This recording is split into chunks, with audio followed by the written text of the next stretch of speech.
Bienvenue à toutes et à tous. Merci de nous rejoindre pour les infos de l'actualité sur Sudan Télévision. Voici les titres.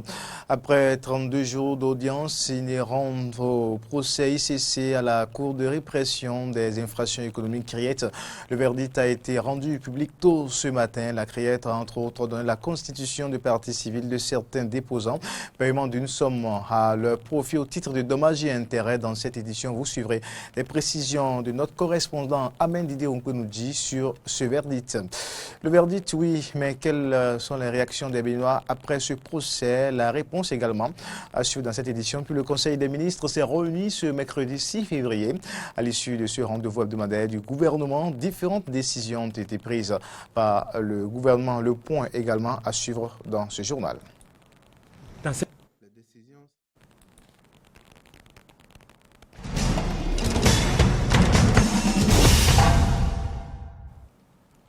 Première conférence des directeurs des systèmes d'information. Cette conférence est tenue ce mercredi 6 février 2019 à Cotonou, organisée par l'Agence des services et systèmes d'information. Elle a pour objectif la représentation et l'adoption du décret portant organisation des instances de gouvernance des programmes et projets numériques.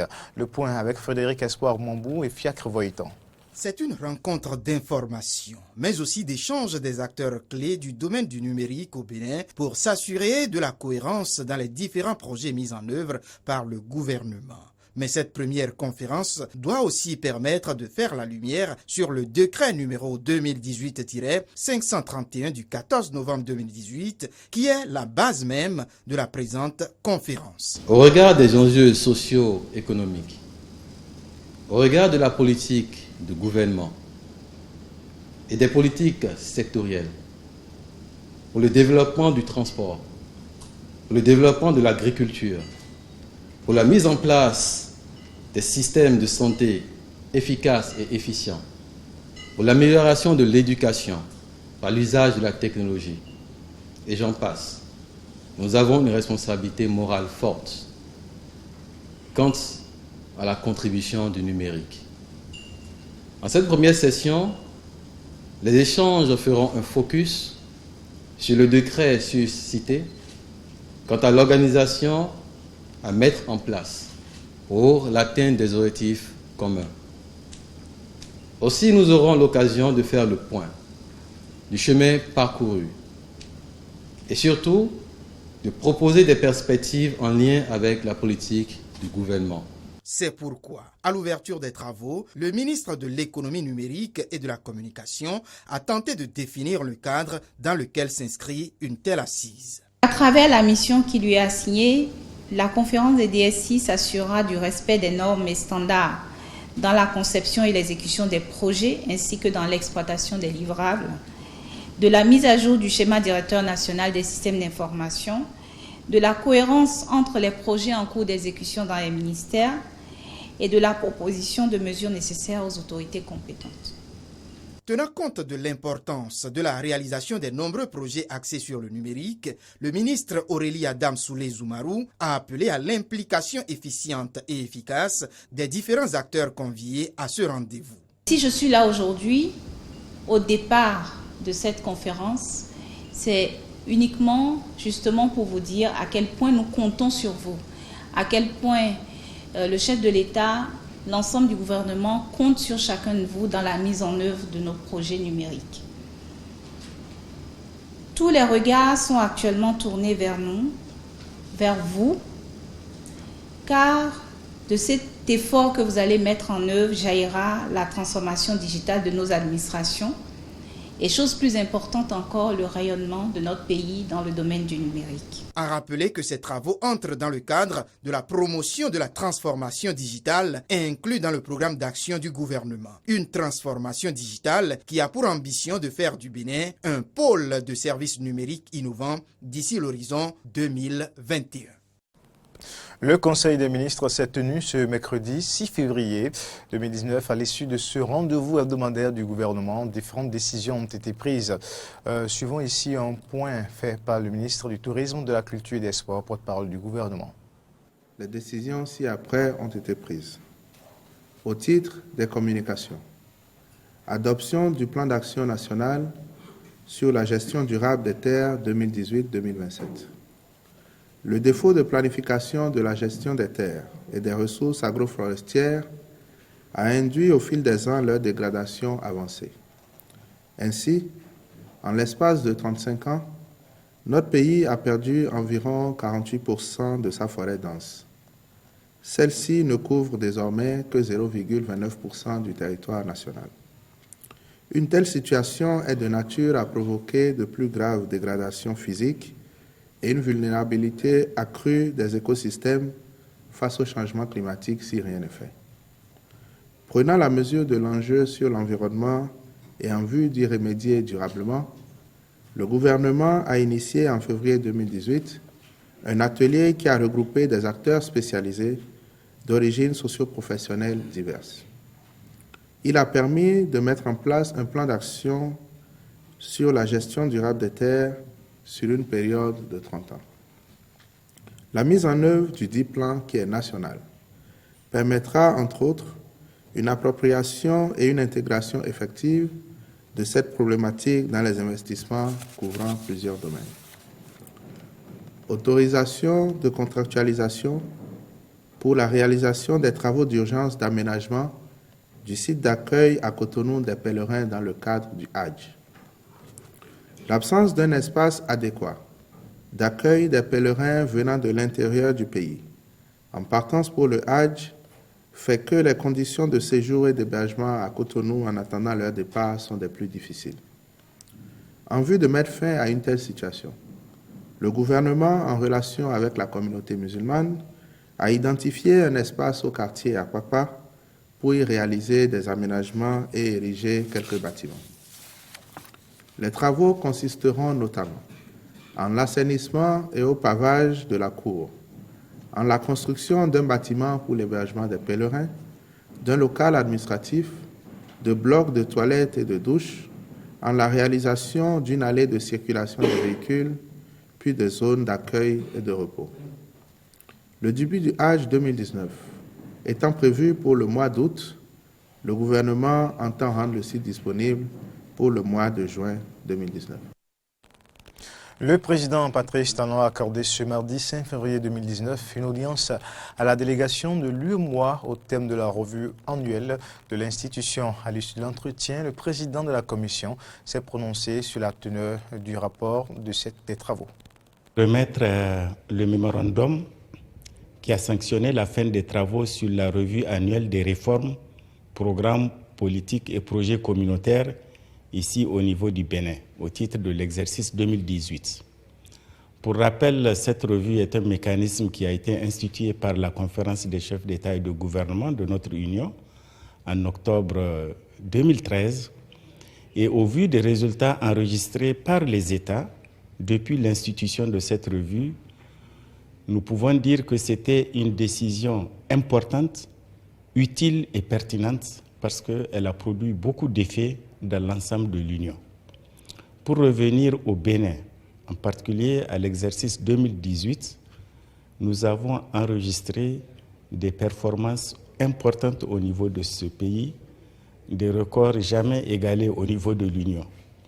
D'abord, en ce qui concerne le taux global de transposition et de mise en œuvre des différents chantiers de l'intégration qui portent sur 3 domaines principaux, la gouvernance économique et la convergence, les réformes sectorielles et le marché commun. Sur toute cette réglementation, le Bénin a enregistré un bond de 16 points. C'est un record, comme je l'ai dit, jamais égalé dans l'Union. Maintenant, par rapport à ces différents domaines, si on regarde la gouvernance économique et la convergence, domaine très important, il y a un bond de 20 points entre 2017 et 2018. Au niveau des réformes sectorielles, une avancée de presque 23 points. On est parti de 12% de mise en œuvre de ces réformes en 2012 pour aller vers 65% vers 2016-2017 et aujourd'hui on est à 83%. C'est un bond très très important. Et bien sûr, le marché commun a enregistré également des avancées significatives, notamment en matière de transposition et de mise en application de la législation fiscale, aussi bien la fiscalité intérieure que la fiscalité de porte. Donc toutes ces évolutions positives ont eu des impacts importants, d'abord au niveau de la croissance économique, qui a repris. Elle était à des niveaux de 4%. 2016-2017, on s'est approché de 5,8-6. 2018, presque de 7%, 6,8%. Et en 2019, la projection est de 7,6%. Donc, la croissance économique a vraiment bénéficié de ces réformes importantes dans les réformes sectorielles, notamment au niveau du secteur primaire. Le secteur primaire est important parce que c'est là où il y a la plus grande concentration d'activités économiques qui concernent nos concitoyens, l'agriculture, la pêche, l'élevage, etc. Il y a eu un bond de 88%. Et puis, bien sûr, les chantiers sur les réalisations physiques dans le pays, qui concernent un montant d'investissement d'à peu près 40 milliards, qui se déroulent dans les secteurs réels, l'agriculture, l'élevage, la pêche, l'énergie, mais aussi dans les secteurs sociaux, l'éducation et la santé. Voilà donc de manière non exhaustive les progrès que nous avons enregistrés ici au niveau du Bénin. Et puis l'actualité oblige, après 32 jours d'audience inhérente au procès ICC Service à la Cour de répression des infractions économiques CRIET, le verdict a été rendu public tôt ce matin. La CRIET a entre autres donné la constitution de partie civile de certains déposants, paiement d'une somme à leur profit au titre de dommages et intérêts. Et bien à propos, notre correspondant Amen Didier Ompenoudji est en direct depuis la capitale, depuis Porto Novo, dans cette édition, pour avoir plus de précisions, pour nous donner plus de précisions. Amen Didier Ompenoudji, bonsoir. Oui, bonsoir à vous. Alors, qu'est-ce qu'on peut retenir du verdict rendu par la CRIET dans ce procès ICC Service?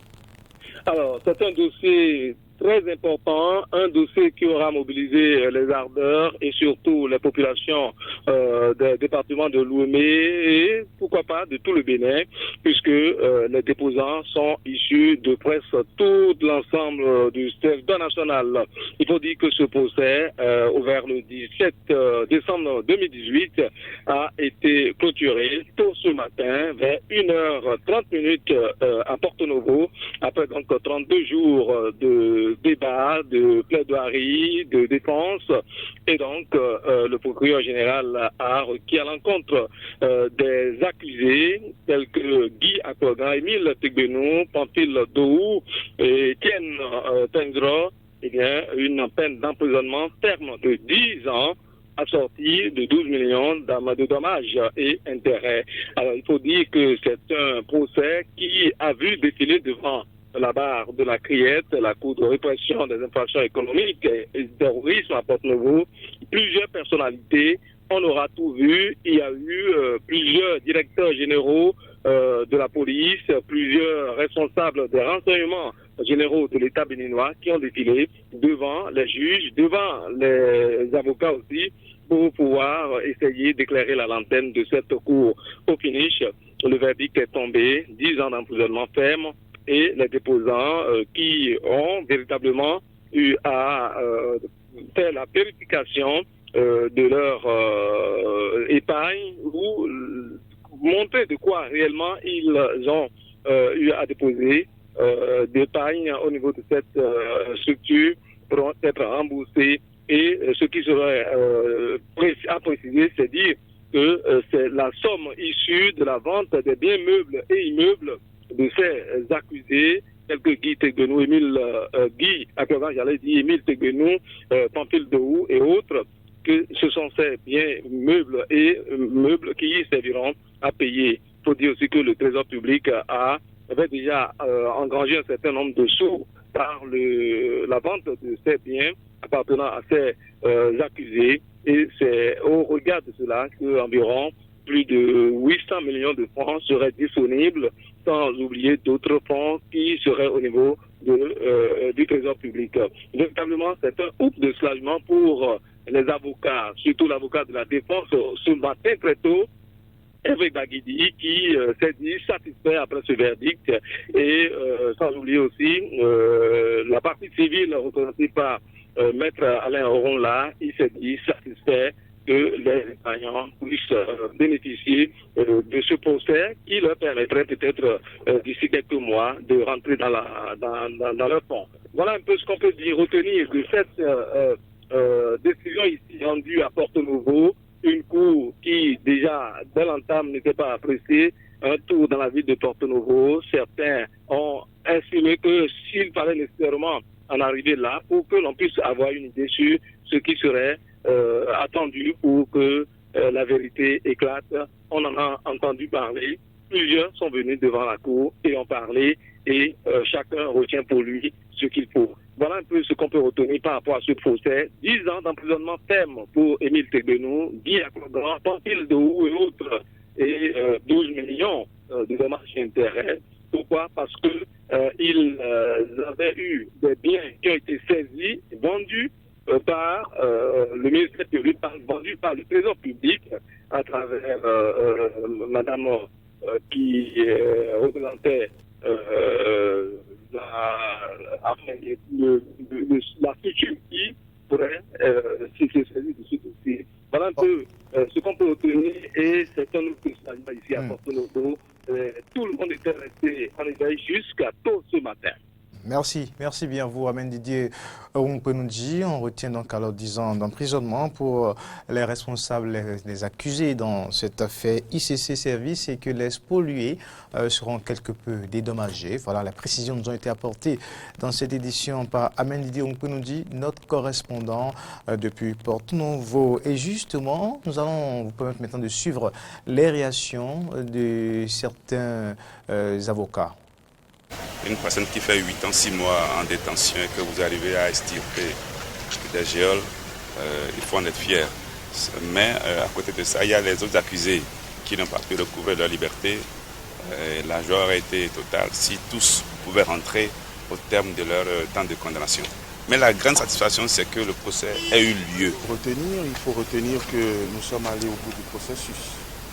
Et que ce qui hier était interrogation et échec, puisque ce procès a été entrepris 2 fois sans succès.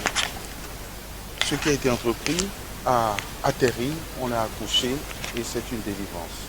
C'est que toutes les personnes qui ont déposé de l'argent à ICC Service et qui n'ont pas entendu leur nom ne devraient pas s'inquiéter outre mesure. Le processus va se poursuivre. Il y aura des suites à la décision de ce jour, en tout cas en ce qui concerne les intéressés. Et nous vous invitons également à suivre les réactions de certains citoyens rencontrés juste après le verdict. Un micro-trottoir réalisé par Rassia Diodi. Pas du tout content. Parce que, vous savez, nous sommes dans quel pays? La CRIET, et avec son président, tous sont venus pour sauver le peuple ou pour périr encore le peuple. Vous voyez, l'affaire ICC Service, il y a plein de monde qui sont morts dans cette affaire. Moi, je connais Via Djerebé. Il est mort à cause de ICC Service. Mais aujourd'hui, on condamne des gens, on leur donne 10 ans. Non. Tegbenou a droit à faire 30 ans d'emprisonnement. Et 1 milliard d'amende à payer au peuple béninois. 12 millions. Pour payer combien de spoliés? Non. Ça là, je suis mécontent et je ne suis pas content. Vraiment, si la CRIET peut encore reprendre au moins le dossier là en main et revoir ça là, moi je vais les applaudir. Et j'invite le chef de l'État à faire diligence. Ça là, c'est du folklore. Nous ne sommes pas d'accord. Moi, j'apprécie cela de Canula parce que chez moi, c'est un dossier non-lieu. Aujourd'hui, ceux qui ont commis ce grand crime-là, à ma grande surprise, ces derniers ont écopé chacun 10 ans ou 12 millions pour qu'ils soient libres. Je dis c'est grave, vraiment grave. Et de deux, je pense que la CRIET a vite compris le message. Il a vite compris d'avoir suspendu la poursuite de l'ancien président Yahya Boni, puisque cela va emporter le Bénin dans un flot. Ça me fait honte. Ce qu'ils ont causé, ce n'est pas ça. Au moins, Tegbenou va faire 30 ans de prison. et donner 1 milliard ou bien 3 milliards comme ça pour les peuples. Vous voyez qu'ils ont donné l'intérêt, ils ont déjà fait 8 ans aux prisons. Ça reste combien de mois pour années pour eux? Ils ont caressé, le peuple, le gouvernement est en train de caresser nous, les peuples. Yahi n'est pas dans le viseur d'être poursuivi avant. L'affaire ICC allait à la criette. Les composants de la criette, les administrateurs de la criette savent que Yahi n'est même pas mêlé dedans. Yahi est un président lorsque ICC Service a été créé. C'est son crime ça. C'est son crime ça. Si ce n'était pas que c'est à son régime que ça a été créé, donc les gens ne vont pas en train de planter son nom dedans. Maintenant, selon le délibéré, on dit que Yahi ne serait plus poursuivi. Bon, c'est un souhait, moi c'est mon souhait, parce que moi je le sais et je le savais que Yahi ne peut même pas être poursuivi par la criette. Depuis autre info dans cette édition, comme un seul homme, les chefs de village de la commune de Toviklen ont apporté ce mercredi 6 février 2019 leur soutien aux actions du gouvernement. La déclaration de soutien s'est déroulée à la maison des jeunes de Toviklen en présence des acteurs politiques de la 12e circonscription électorale et du préfet du Koufo, Christophe Megbedji. Suivons ici le reportage de Jonas Bouchi. Le président Patrice Talon a réussi à mettre le Bénin sur les rails du développement selon les chefs de village de la commune de Toviklen. Ils constatent que tout le pays est en chantier et ils se font le porte-parole des populations du Koufo pour témoigner la gratitude de leur département au président de la République. On constate que le Bénin est en chantier. Permettez-nous de transmettre ici à son Excellence le président Patrice Talon toute la gratitude des populations du Koufo pour le démarrage effectif du bitumage de l'As Abomey, Agbaïzou Lalo, Tofa et de l'As Agbaïzou Klekame avec un pont à Akhogbeya. Percevant comme eux le bon sens de la gouvernance de Patrice Talon, Ernest Mendewanou, un natif de la commune de Toviklen, dira que le chef de l'État gouverne pour l'avenir. Le travail que le président Patrice Talon fait, c'est pour l'avenir, c'est pour l'avenir. On n'a pas cru qu'un jour un homme viendrait poser des actions que le président Talon est en train de faire aujourd'hui. Le courage d'engager effectivement la lutte ferme contre la corruption. Tout en promettant se faire le porte-parole des chefs villages de Toviklen auprès du chef de l'État, le préfet du Koufo se dit sidéré par ce message à l'unisson des chefs de village de Toviklen. Un merci du fond du cœur,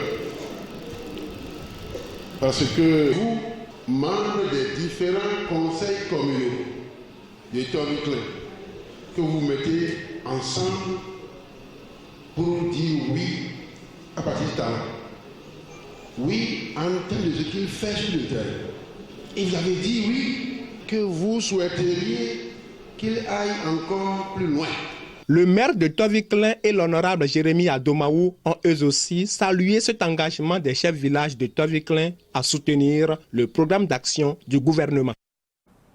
Fin de cette édition, merci de l'avoir suivi. Nous informations aussi à retrouver ou à suivre sur les réseaux sociaux, Facebook, Twitter et sur notre site internet benin-eden.tv. Au revoir.